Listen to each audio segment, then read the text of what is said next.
14절 한 절의 말씀 속에 말씀이 육신이 되어 우리 가운데 거하심에 우리가 그 영광을 보니 아버지의 독생자의 영광이요 은혜와 진리가 충만하더라. 말씀이 육신이 되어, 자, 말씀이 구약에 있었어요. 뭐라고 있었냐면 메시아가 오실 것이라고, 하나님의 아들이 이 땅에 오실 것이라고, 인자로 오실 것이라고 예언되어 있었는데, 성경 곳곳에서 멀게는 아브라함에게 1800년 전부터, 이사야에게 700년 전부터, 미가 선지자에게 500년 전부터 메시아가 오실 것이라고 예언되어 있었는데, 그 예언되어 있었던 말씀이 신약에 와서 예수님이 뚜벅뚜벅 걸어서 오시는 실체가 된 줄로 믿습니다. 자, 오늘 말씀드리려고 하는 것은 신학자들이나 철학자들이 논하는 내재론을 함께 우리가 오늘 상고하여 보려고 합니다. 구약을 통해서 말씀이 있었고 그 말씀은 약속이었습니다. 그 약속 속에서 예수님은 다시 신약에서 나타나셨고, 나타난 예수님은 우린 실체라고 말하고, 구약의 약속은 언약이라고 말합니다. 플라톤과 성 어거스틴은 이원론을 말했는데요, 이 이원론 가운데서요, 첫째는 신의 도시가 있고 둘째는 땅의 도시가 있다고 나누었어요. 신의 도시, 하나는 땅의 도시. 그러면 다시 신의 도시를 자세하게 영원의 세계라고 말했고, 땅의 도시를 시간의 세계라고 분리를 했습니다. 자, 신의 도시와 땅의 도시, 신의 도시는 영원의 세계, 땅의 도시는 시간 세계. 오늘 잘 들으시면 굉장히 유익할 거예요. 유식한 말도 많이 나오니까 좀 들어놓으시면 영상을 또 참조하시고 하면 좋겠습니다. 자, 아리스토텔레스는요, 영원한 세계를 연결하는 것은, 그러니까 신의 도시와 영원의 세계와 땅의 도시와 시간의 도시가 연결하는 연결을 누가 하느냐? 바로 예수께서 하신다고 했습니다. 그래서 영혼의 세계를 연결해 주는 분은 오직 예수를 통해서 가능하다고 했는데, 요한복음 14장 6절에도 이렇게 나오죠. 요한복음 14장 6절, 예수께서 가라사대 내가 곧 길이요 진리요 생명이니 나로 말미암지 않고는 아버지께로 올 자가 없느니라. 자, 예수를 통과하지 않고는 신의 세계, 영의 세계에 갈 수 없다는 거죠. 근데 신학자들도 철학자와 신학자면서 이들의 또 그 모든 것을 함축해서 합력하여 선을 이루어보면 결국에 가서는 우리가 알고 있는 게 그대로 다 나와요. 더 보시길 바랍니다. 플라톤의 제자였던 아리스토텔레스는요, 내재론을 주장했습니다. 예를 들어서 이렇게 표현했어요. 저는 이제 농사를 잘 앉아서 잘 모르는데 산에서 사시고 농사를 지어본 분들은 잘 알 거예요. 도토리 속에는 고목나무가 들어있대요. 도토리 속에. 도토리가 존재하는 이유는 큰 나무가 되기 위해서래요. 그 도토리 하나이지만 그게 곧 나무가 된다는 거예요. 도토리를 심으면 나무가 되고 나무가 거대한 나무가 된다는 것이고, 성경은 겨자씨도 그렇게 말했어요. 겨자씨는 씨보다 가장 작지만 겨자씨에 내재되어 있는 것은 무엇이냐면 바로 큰 나무죠.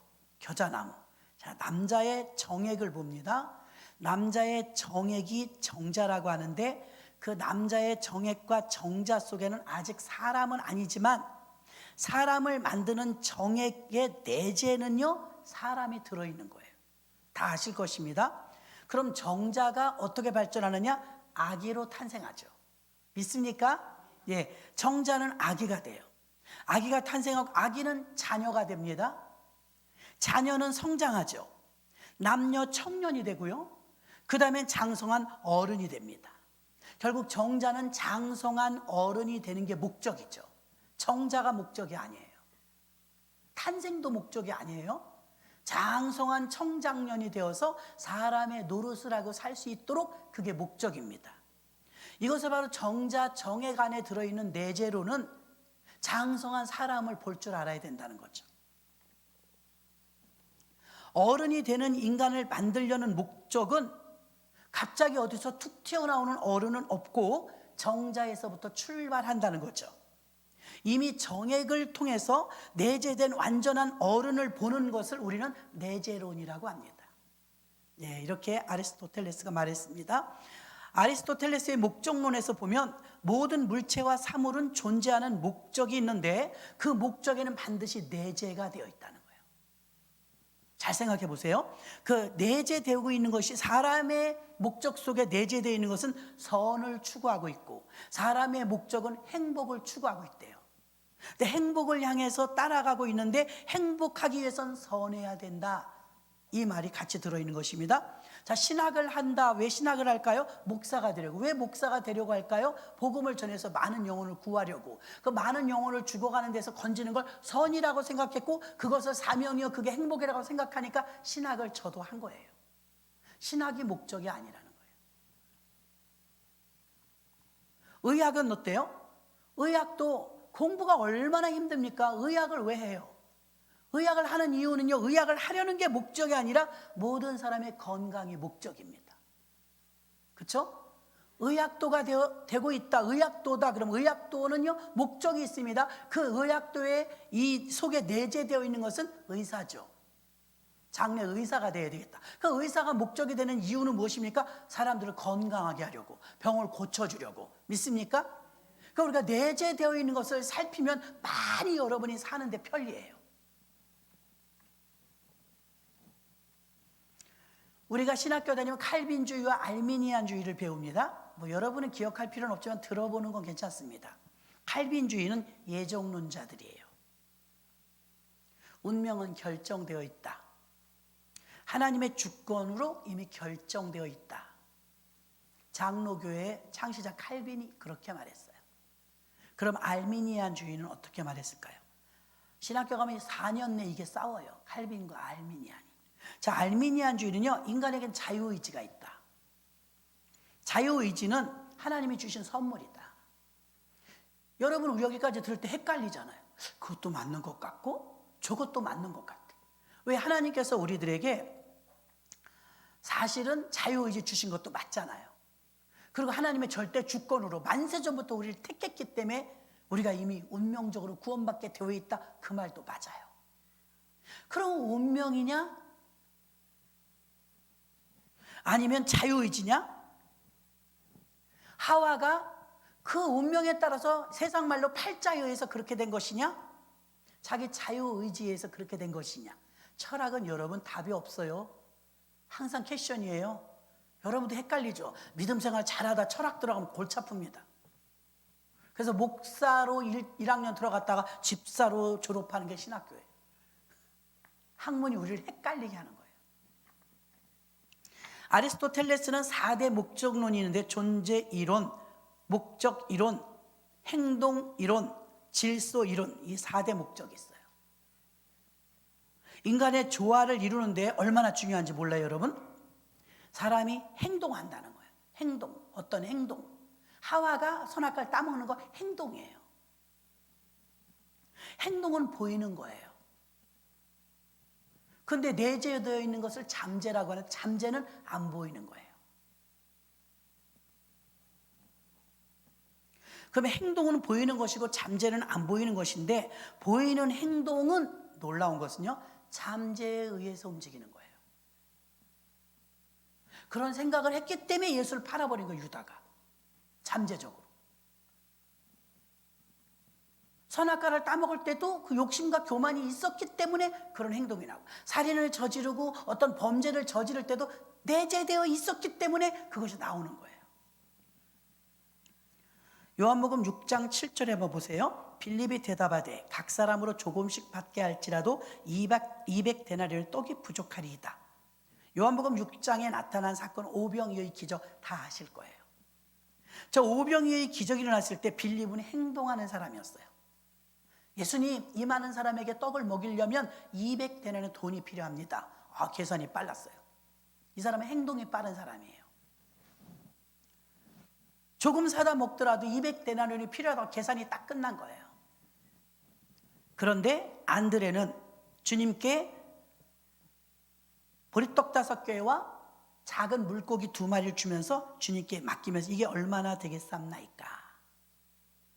캐션으로 맡겼죠. 그리고 주님은 그걸 받으시고 우르르 축사하시고 나눠주니까 우리가 다 알죠. 5,000명이 먹고 12강조리가 남았습니다. 빌립은 행동하는 사람이었고요, 안드레는 잠재적인 사람이었습니다. 빌립은 200데나리온의 떡이 필요하고 200데나리온의 떡 가지고서 조금씩 나눠 먹으면 딱 계산 끝나는 거예요. 근데 안드레는요, 무한대의 내재된 걸 믿은 거예요.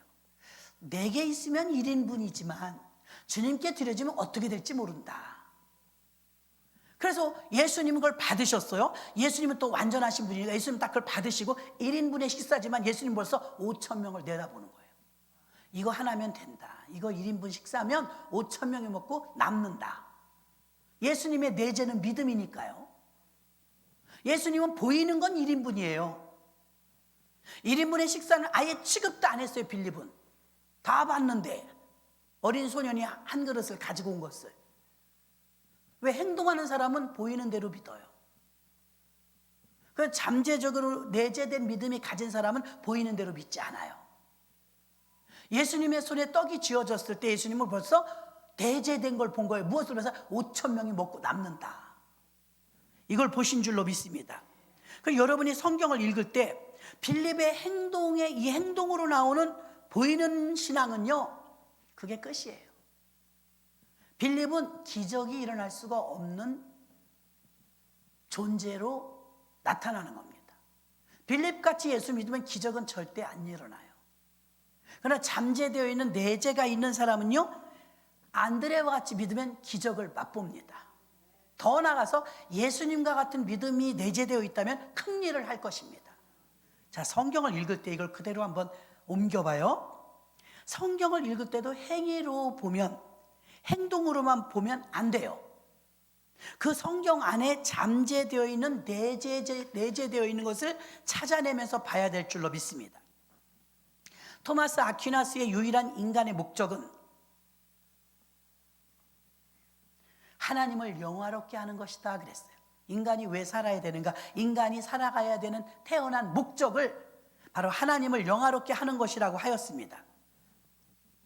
토마스 아퀴나스의 질서 이론에는 철학이지만 이런 게 나와요. 우주와 세계는 질서로 되어 있다라고 주장합니다.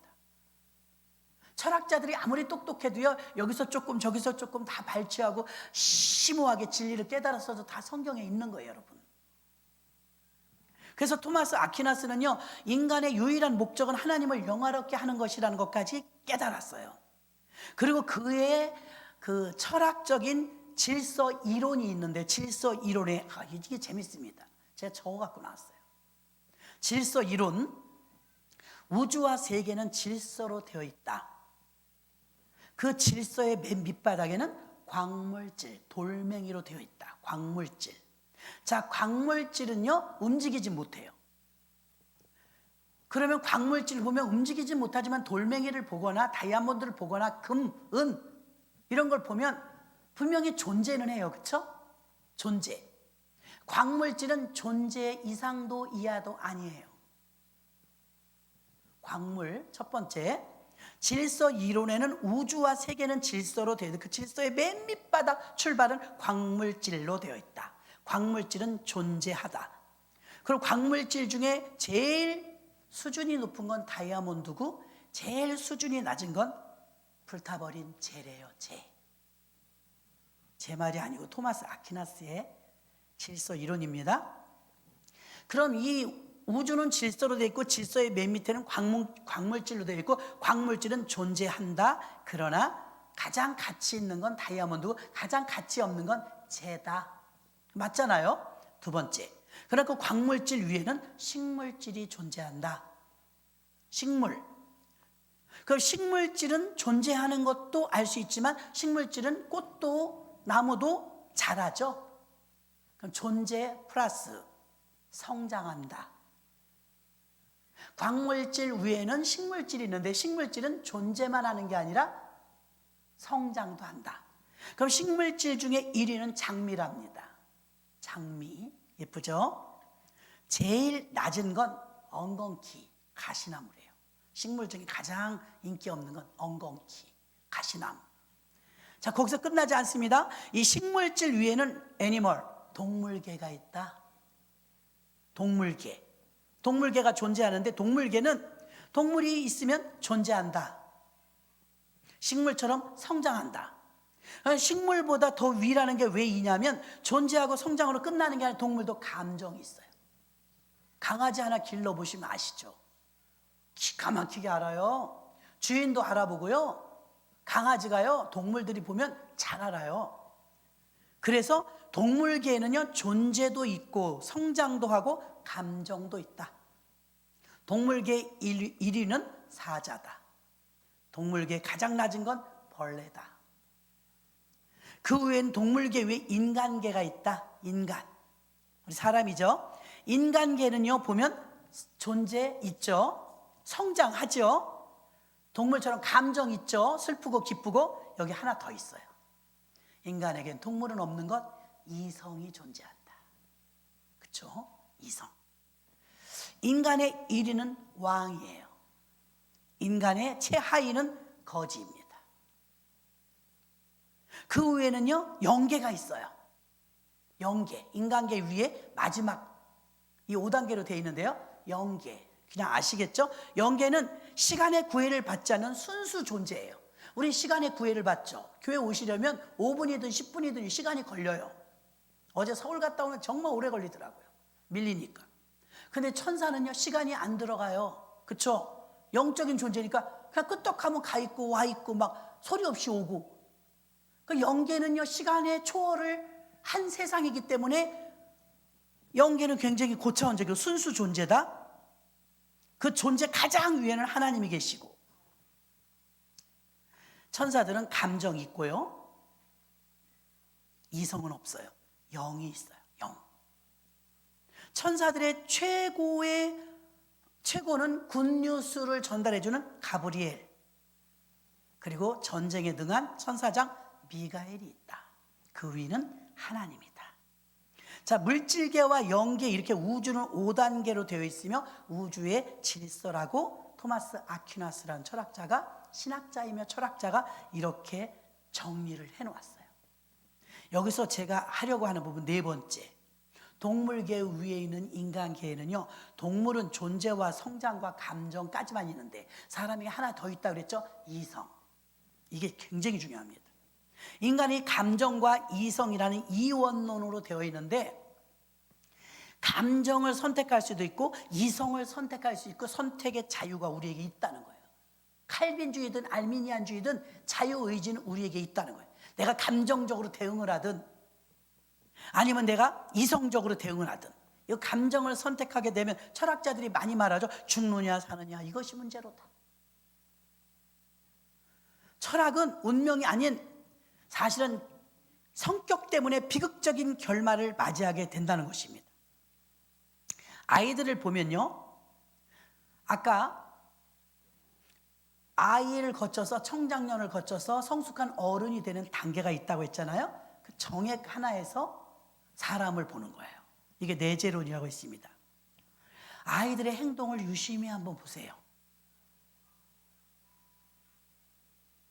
아이들의 행동을 유심히 보면 그 행동이 반복되면 습관이 돼요. 누군지 전화 좀 끄세요. 아예 꺼놓으시면 됩니다. 자, 아이들을 보면 아이들이 행동을 해요. 잦은 행동을 잘 반복하는 행동을 보면 그 반복되는 행동이 습관이 됩니다. 이 반복되는 행동이 습관을 낳고요, 이 습관은요, 그의 성격이 돼요. 이 성격을 지금 말하려고 하는 거예요. 성격. 교회를 다녀도 안 다녀도 성격은 있다니까요. 이게 얼마나 인생을 좌우하나 몰라요. 자, 여기서 행동은 보이는 것이고 잠재는 보이지 않는 것인데, 아이들의 행동이 보여요. 보이는 행동을 통해서 아이의 습관을 가늠할 수 있는 거예요. 또 아이의 습관이요, 결국 그의 성격이 되고 성격은 그의 운명이 돼요. 너무 중요한 거예요. 그러므로 운명이 달라지기 때문에 행동을 우리가 잘 가르쳐야 된다는 것입니다.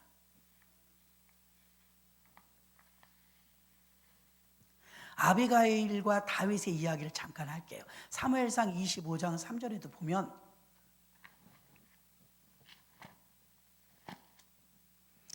사무엘상 25장 3절에 보니까 그 사람의 이름은 나발이요 그 아내의 이름은 아비가일이라. 그 여자는 총명하고 용모가 아름다우나 남자는 완고하고 행사가 악하여 그는 갈멜 족속이었더라. 이제 한 절만 제가 읽었지만 여러분 다 알잖아요. 나발이라는 남편이 있었고 아비가일이라는 지혜로운 부인이 있었어요. 근데 다윗이 시키진 않았어요. 나발은 부자예요. 포도원 주인이에요. 근데 일손이 많이 모자랄 때 다윗이 그때 막 도망자 생활하고 하니까 노숙자 생활을 많이 사는데 전국에서 거짓대 깡패떼들이 막 몰려와 갖고 다윗의 군사가 되죠. 400명이 하루에 세 끼 먹는 건 보통 일이 아닐 거예요. 음식이 없는 거예요. 근데 나발이 시키진 않았지만 나발의 포도밭이 워낙 광활하고 넓어요. 부자니까. 일손이 모자라네. 시키지도 않았는데 다윗과 다윗의 용사들 400명이 매일 가서 일을 해줬어요. 그러면 귤밭에 가서 하루 일하면 일당 얼마 주잖아요. 귤 따면. 그런 것처럼 나발의 포도원에 가서 나발도 못하게 하지도 않았고 서로 허락하고 뭐 이렇게 계약을 한 건 아니지만 일손을 그냥 도와줬어요. 별로 할 일도 없고 하니까.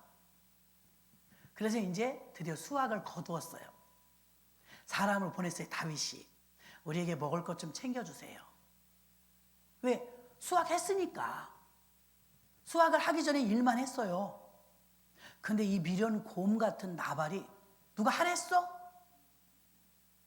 제가 이제 조금 표현을 그대로 여러분에게 요즘 시대처럼 말해주는 거예요. 다윗이 그대로 보냈어요. 우리 주인 다윗이 보내서 왔습니다. 너네 다윗이 뭔데?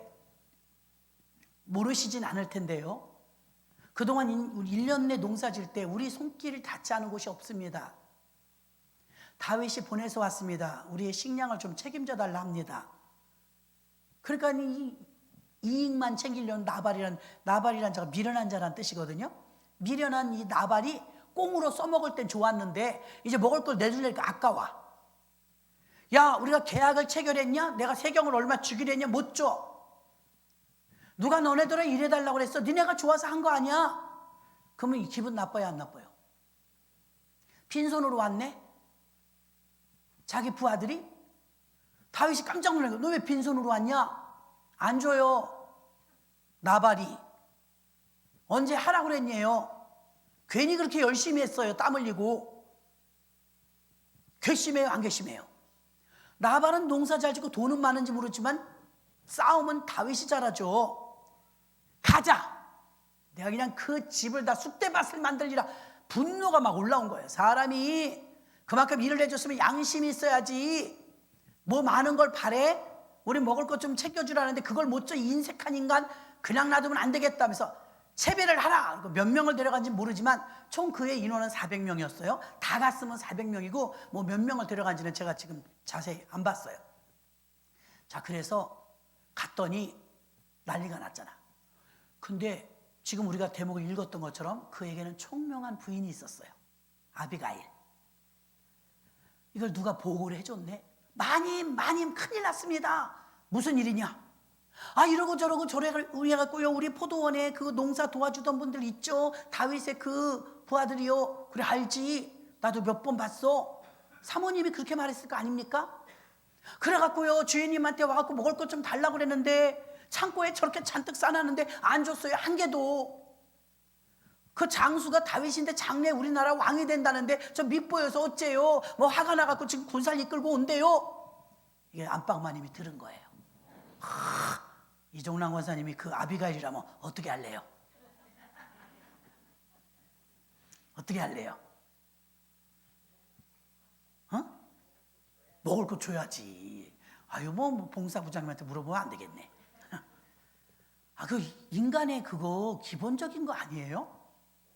근데 이 부인이 똑똑해.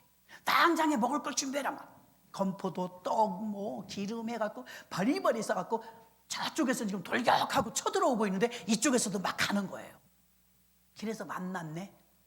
그리고 벌써 딱 분위기가 저 다윗이 누군지 알 거 아니에요. 그 앞에 가서 여자가 무릎을 꿇고 절을 해요. 웬 여자냐? 누구냐? 다윗이 물어봤을 거 아니에요. 야, 이때 여자가 진짜 지혜로워요. 여러분 남자들이 여자는 이래야 돼요. 다윗이요, 내가 듣기로는 하나님께서 우리나라 다음 때 2대 왕은 당신이라고 들었습니다. 내 남편 나발은 그 이름값을 하는 겁니다. 미련한 자 아닙니까? 어찌하여 이 나라의 왕이 되실 분이 저 미련한 자 하나 때문에 그 손에 피를 묻히시려나니까. 나중에 당신이 왕이 되면 이 일이 부끄러운 일이 될 것입니다. 덕을 베푸시지요. 다윗과 그의 부하들이 지금 원하는 건 음식이 아니겠습니까? 저에게는 음식이 충분히 있습니다. 제 남편 나발은 미련한 자니이다. 고마운 거 감사한 거 표현 못해서 죄송합니다. 그 사람 죽여봐야 당신 손에 피만 묻히니까, 그가 당신이 원하는 건 음식물이니까 제가 음식물을 드릴 테니 제발 그 노여움을 푸세요. 그래서 길길이 뛰면서 죽여버린다고 쫓아오던 다윗이 여자가 조곤조곤 그렇게 말하면 사실 자기의 목적이 음식이었으니까 음식을 충분히 준다고 하니까 이종란 권사님 어떻겠어요? 풀리겠어요? 안 풀리겠어요? 풀려요. 성격을 말하는 거예요. 성격. 여기서 만약에 미련한 남편에 미련한 여자였다면 둘 다 죽었어요. 둘 다 죽었어. 다윗이 막 분노가 올라가고 따그닥 말을 타고 가다가 이 여자가 부복하면서 그렇게 겸손하게, 내 남편은 이름이 미련한 자 아닙니까? 그는 정말 나발이니이다. 그는 그 은혜를 모르고 고마운 걸 몰라서 그리하였으나 당신의 목적이 음식물이었으니 내게도 음식물은 충분히 있습니다. 저에게 사람을 보내시지요. 지금 일단 가져왔습니다. 이것부터 받으시고 필요하다면 더 드릴 수 있습니다. 당신이 어찌하여 당신 왕이 될 사람이 저 사람을 죽이려 하나이까? 난 저 사람을 사랑해서라기 아끼어서라기보다 당신이 왕위에 올랐을 때 부끄러운 일을 만들지 않게 하기 위함이니 제발 노여움을 거두시옵소서. 다윗이 생각할 때 범상치가 않아. 그쵸? 야, 그런 남편에 어떻게 이런 부인하고 짝이 맺어졌냐? 기가 막힐 일이야. 그대의 말이 옳도다. 다윗이 그대의 말이 옳도다. 분노 조절을 잠깐 못했다. 그대 이름이 무엇인고? 아비가일이라 하옵나이다. 아비가일이라 하옵나이다. 아비가일, 네, 기억하고 있겠다. 여러분 뒷얘기까지 해줄까요? 나중에 나발이 죽어요. 하나님이 속상하셨나 봐요. 미련한 자가 죽어요. 다윗이 죽이지 않아도 죽었어요. 아비가일이 과수댁이 돼요.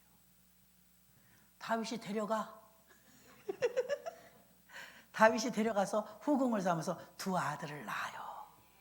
행복하게 살았습니다. 근데 애초에 결혼할 생각이 있었던 건 전혀 아니에요. 남편이 있었으니까 순수했어요. 자, 여기서 우리가 성격을 보는 거예요. 성격. 아비가일은 왜 다윗에 대해서 죽이든지 말든지 내버려 두지, 왜 그걸 그렇게 정말 남편을 사랑해서 그랬을까? 아니에요. 여기서 아비가일은 다윗과 대화를 하면서 다윗 속에 내재되어 있는 그의 왕을 본 거예요. 왕. 여러분이 지금 자녀가 속썩이고 뭐 부부싸움하고 하면 여러분이 행동만 봐, 행위만, 보이는 것만. 그러니까 천하임 없을 사람이야. 근데 내재된 걸 보면 완전 달라요. 목사가 목회를 하는 건요, 내재를 봅니다. 겉모습인 행동은 드러나 보이는 것인데요, 드러나 보이는 그 행동이 여러분 정말 중요한 게 뭐냐면 내재되어 있는 것이 나와요. 사람을 죽여야 되겠다, 살인마의 생각은요, 사람 결국 죽여요. 근데 아직은 내재되어 있지만 표면적으로 나타난 모습의 행동이 좀 불경건하다. 그래도 내재되어 있는 것을 볼 줄 알면 인내하고 기다려줍니다. 근데 싹수가 없는 사람도 있어요. 아예 싹수가 없는 사람. 오늘 토마스 아퀴나스가 되었든 플라톤이 되었든 성 어거스틴이 되었든 아리스토텔레스가 되었든 이런 훌륭하신 분들이 우리 신학을 정립해 준 거예요. 계속해서 신학을 정립해 주는데, 사람은 감정과 이성이 있다. 거기에 하나 더 플러스를 한다면 성경적으로 영성이 있어요. 영성. 우리 안에 영성이 있죠. 이 철학자들은 영성까지는 못 찾아냈어요.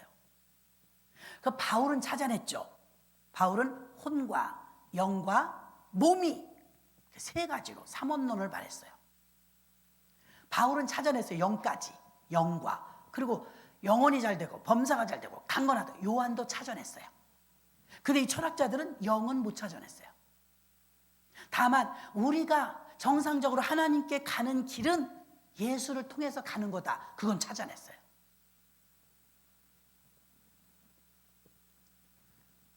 아이들의 행동을 왜 주시해서 봐야 되냐면, 아이들의 그 잦은 행동을 부모님들이 잘 절제시키지 못한다면 습관이 돼요. 땡깡피는 아닌 땡깡을 계속 받아주면 애 버립니다. 땡깡피는 그 습관을 낳고 습관은 성격이 돼요. 그 성격은 이성과 감정 속에서 어떤 것을 결정하는 감정으로 가면 이 아이의 인생은 망치는 거예요. 감정에 충실하니까. 성질 나면, 지금 왕이 될 사람이 감정을 못 추스렸어요. 다윗이 하마터면 사람 죽일 뻔했어요. 혈기가 한번 올라오면 절제해야 되는데, 특히 주의 종들 감정 추스리지 못하면 아무것도 못해요. 하나님 쓸 수가 없어요. 이 감정에는 미묘한 여러 가지가 있죠. 성적인 감정, 물질적인 감정, 인간적인 감정, 연민의 감정, 혈기의 감정, 분노의 감정, 미움의 감정 많죠. 자기가 알 거예요. 어디가 제일 약한지. 감정은 변해요. 추우면 으슬으슬 떨고요. 더우면요 막 벗어버려요. 감정은 변해요. 이성은 별로 변하지 않아요. 이성적일 때 절제할 수 있는 거예요. 이성은 또요, 영성에 의해서 움직입니다. 이성은 논리정연해요. 그러나 영성은 바람이 임의로 부는 것처럼 하나님의 뜻을 알 수 없죠. 그래서 오늘 중요한 게 무엇이냐면, 성경을 읽을 때도 예수를 믿을 때도 행위 차원에서만 보는 게 아니고, 믿음, 우리는 믿음이라고 말하죠. 그것을 잠재되어 있는 우리의 내면의 내재론을 보고 믿으셔야 됩니다. 그래서 예수님은 오병의 기적을 볼 때 빌립을 본 게 아니라, 행동의 빌립을 본 게 아니라 안드레의 그 무한한 내면에 내재되어 있는 하나님을 향한 그 믿음.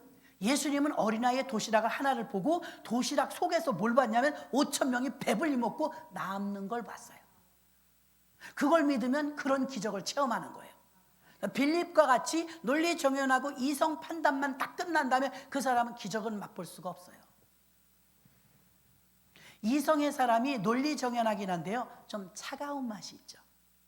사람이 좀 정감이 없고 차가워요. 교회 안에서 제일 힘든 부분이 어떤 분이야? 감정적인 사람. 거의 다 감정적인 사람이에요. 우리가 이성을 선택할 것 같죠? 아니요. 너무나 많은 사람들이 감정을 선택했어요. 자유의지예요.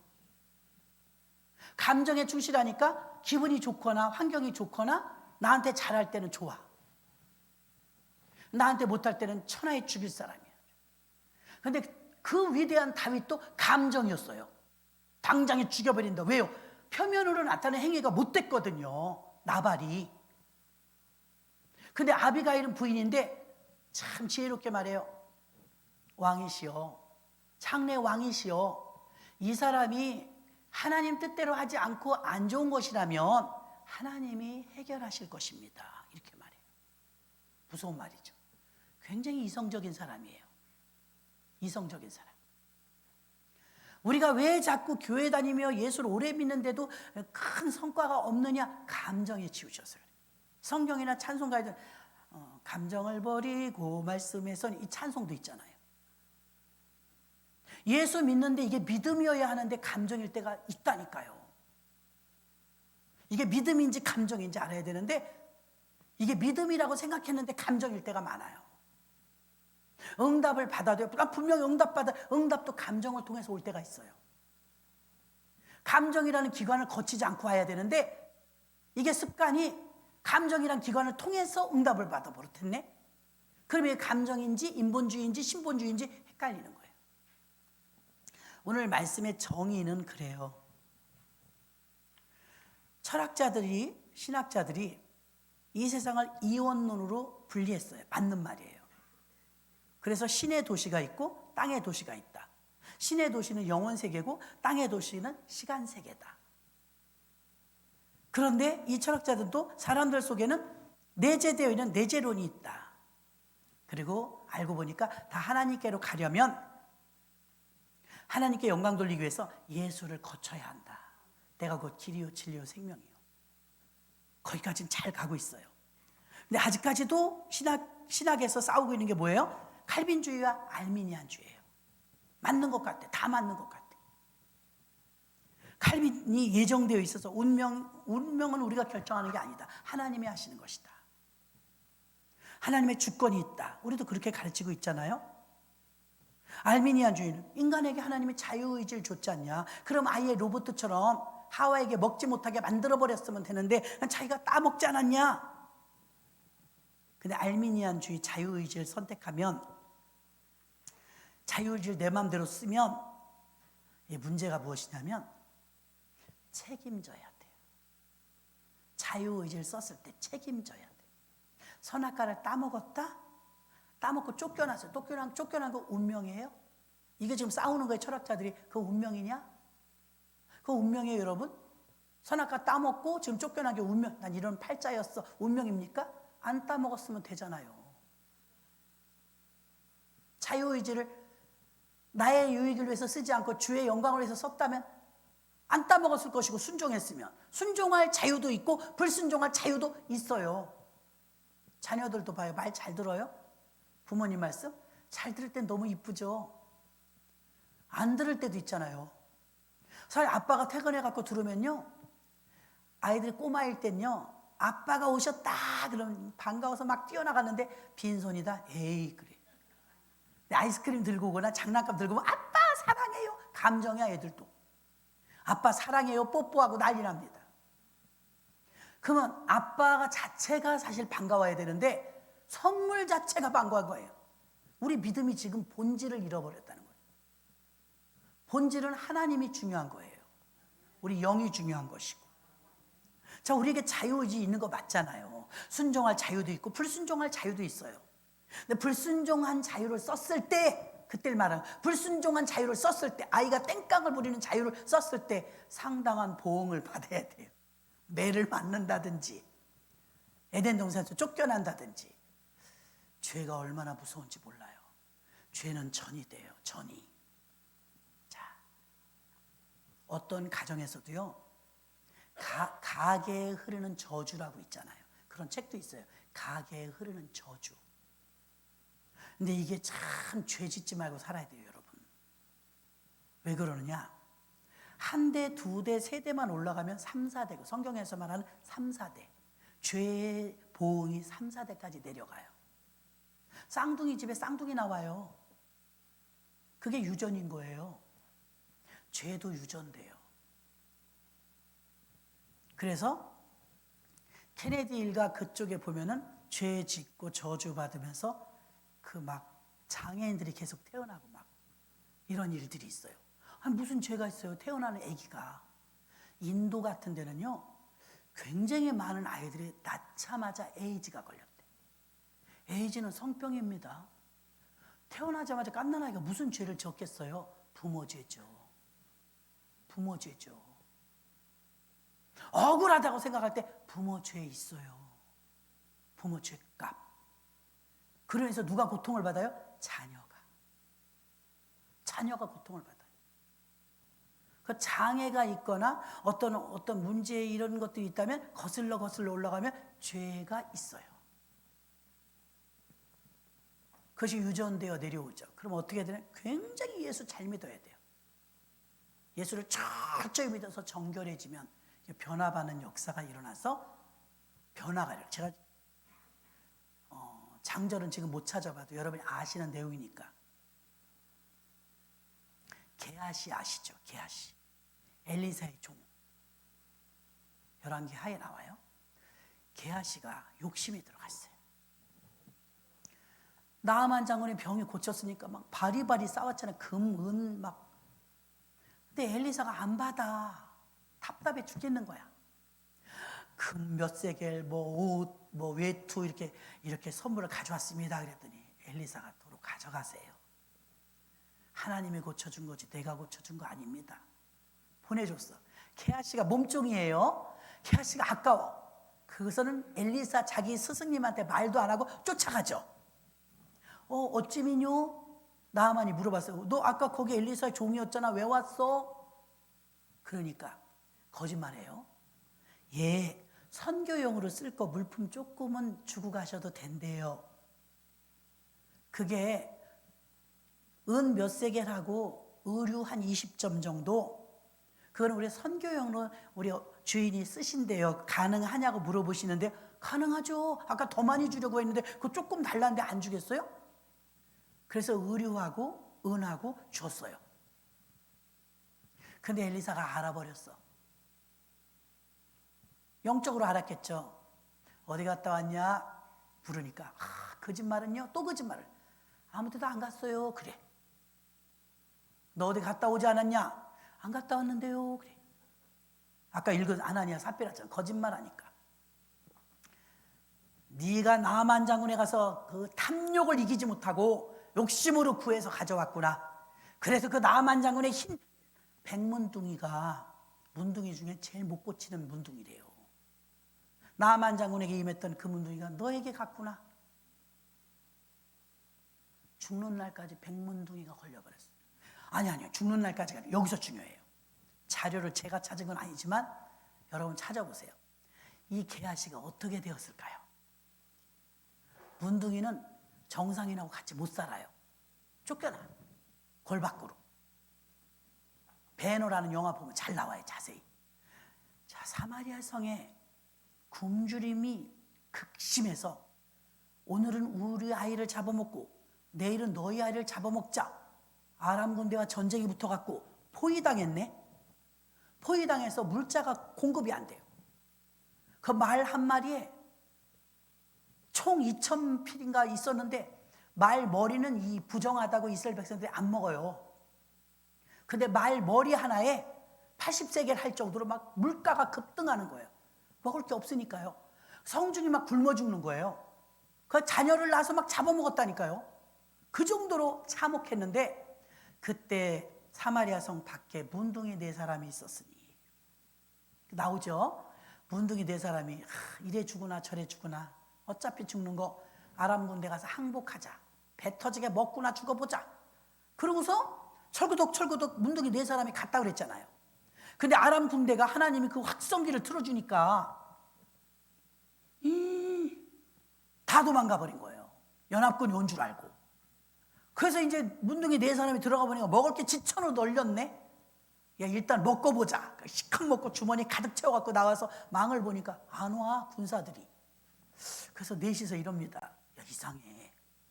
아람 군대가 다 어디 갔지? 모르겠어. 야, 우리 이러다 포위당한 거 아니야? 야, 어차피 포위당해도 이래 죽으나 저래 죽으나야. 먹고나 죽자. 시컷 먹은 거예요. 주머니 넣었어요. 그리고 거기서 그냥 나오지 않고 외투, 옷하고 금붙이 먹을 거 훔쳐갖고 나왔어. 어차피 주인도 없으니까. 그리고 이만큼 왔는데 이건 이제 부연 설명이에요. 이 문둥이가 이런 생각을 해요.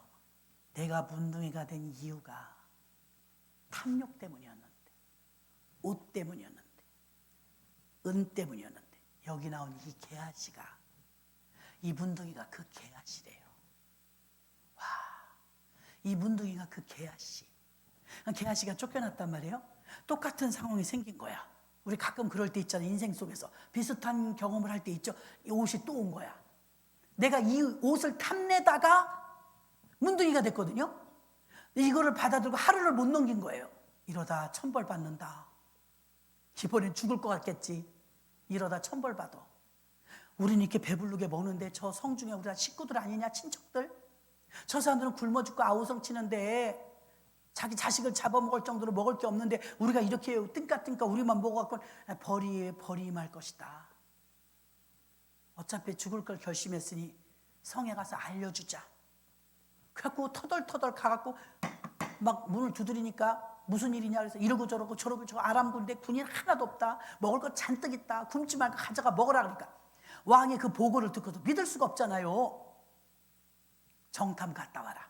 말 2마리가 나갔다 왔어요. 진짜입니다. 먹을 게 잔뜩 있습니다. 아람 군사들이 없어요. 그 유명한 사건이 있죠. 장관이 하늘에 창을 낸들 그런 일이 없습니다. 엘리사가 예언했잖아요. 보리 2수와의 한 세계를 하고 고운 가루 한 스아에 한 세계를 할 것이다. 아이고 지금 먹을 게 이렇게 없는데 내 손에 장을 지지시오. 하늘에 창을 낸들 그런 일이 있겠습니까? 믿음이 없었어요. 그런데 이제 문을 열어주면서 보리쌀, 밀가루, 쌀 다 가지러 가려니까 얼마나 기쁜지 배고픈 사람들이 막 뛰어나가다가 압사당해 죽었어요. 장관이. 놀라지 마세요. 그 이후로 게하시의 문둥병이 떠났답니다. 그러니까 문둥병이 치료된 거예요. 무엇을 통해서? 회개와 그 회개 행동을 통해서. 그걸 다시 깨달았게 됐을 때, 이야, 말씀이 진리다, 진리야. 엄청난 거예요. 그래서 문둥병은 원래 낫는 병이 아닌데 똑같은 코스 속에 또 옷을 쥐고 또 돈을 쥐고 보니까 그때 생각이 나는 거예요. 내가 그때 그 죄 때문에 문둥병에 대해서 성에서 쫓겨났는데 내가 또 그런 일을 범해서 되겠는가? 이번에는 안 넘어갔다는 거죠. 욕심에게 지지 않아. 풀어주고 나눠주고 다 나와서 먹으세요. 많아요. 기쁜 소식을 알려주었잖아요. 그리고 나서 그의 문둥병은 고침받았습니다. 내재되어 있는 믿음이란 나타나는 행동으로 나타나는 것이 그 내재되어 있는 것에서 나온다는 것입니다. 그럼 이제 문둥이의 이 내면 속에는요, 탐욕이 들어있을 때는요, 탐욕의 결과가 나왔어요. 훔쳤어요. 그 두 번째 똑같은 옷을 손에 쥐고는 이제는 회개했다는 거죠. 남들에게 나눠주고 오픈했다는 거죠. 우리는 행동이 습관을 낳고 습관이 성격이 되고 성격이 운명을 결정하는데 이 운명이 결정될 때 반드시 우리 인간의 감정과 이성이 들어간다는 거예요. 감정이냐 이성이냐 그것이 문제로다. 죽느냐 사느냐 이것이 문제로다. 그래서 우주의 이 5단계의 우주의 질서 속에서 우리는 4번째 단계 인간계에서 인간은 존재한다. 인간은 성장한다. 인간은 감정이 있다. 인간은 이성도 있다.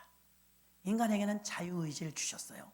감정과 이성을 적절히 사용할 수 있도록 이걸 선물로 주셨는데 감정에 치우치면 이 삶을 망치는 것입니다. 이성에 치우칠 때는 좀 냉정한 사람이 되는 것입니다. 하나님의 영으로 우리가 하나님의 말씀만 따라가서 하나님을 영화롭게 하기 위해 태어났다는 것을 목적을 분명히 안다면 저와 여러분을 통해서 하나님께 영광 돌리는 삶이 될 뿐만 아니라 여러분의 인생을 온전하게 살 수 있는 길이 되는 줄 믿습니다. 우리가 오늘 찬양 올리시면서 이 찬양 한 곡 올리시고 통성으로 잠시 기도하겠습니다. 내게도 하나님 이런 은혜 주세요.